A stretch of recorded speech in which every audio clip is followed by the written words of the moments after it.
Good morning my YouTube family. তো তোমরা সবাই কেমন আছো? আশা করছি সবাই ভালো আছো, সুস্থ আছো, আর আমরাও ভালো আছি। আর তোমাদের জানাই নতুন আর একটা ব্লগে অনেক অনেক স্বাগত ও আমার ভালোবাসা। তো আজকে হচ্ছে আমাদের স্কুলে পণ্ডিত ঈশ্বরচন্দ্র বিদ্যাসাগরের জন্মদিন আমরা পালন করছি। তো আসলে আমাদের স্কুলটা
আমাদের স্কুলের অনুষ্ঠান শেষ করে চলে এলাম, বাচ্চাদের জিলিপি খাওয়ানো হলো, খাইয়ে দাইয়ে চলে আসলাম। এবার এসে বাড়িতে স্নান সেরে একদম রান্নাতে জমে গেছি।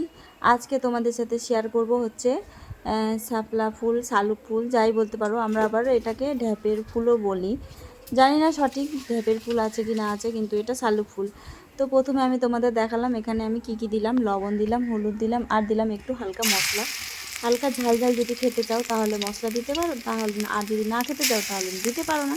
তো আমি একটু ঝাল ঝালই পছন্দ করি। তো আমার ভাত কমপ্লিট হয়ে গেছে, আর তোমাদের দাদাভাইকে একটু মাংস দিয়ে গেছে, তো সেই কারণে আর কি, তো ওই দুপুরে খাবে মাংস দিয়ে, আর আমি খাবো বাঁধাকপি আর শাপলা ফুল দিয়ে। কি বলো তো, খাসির মাংসটাও অত ভালো লাগে না, আর আমার যেহেতু একাদশী আছে সামনে, তো সেই জন্য আমি নিরামিষ খাবো, আর রাত্রেবেলা তোমাদের দাদাভাই আবার বাঁধাকপি দিয়েই খাবে। তো আজকে আমার এটাই রান্না হলো। এরপরে নেক্সট ভিডিওতে আবার তোমাদের সাথে দেখা হবে।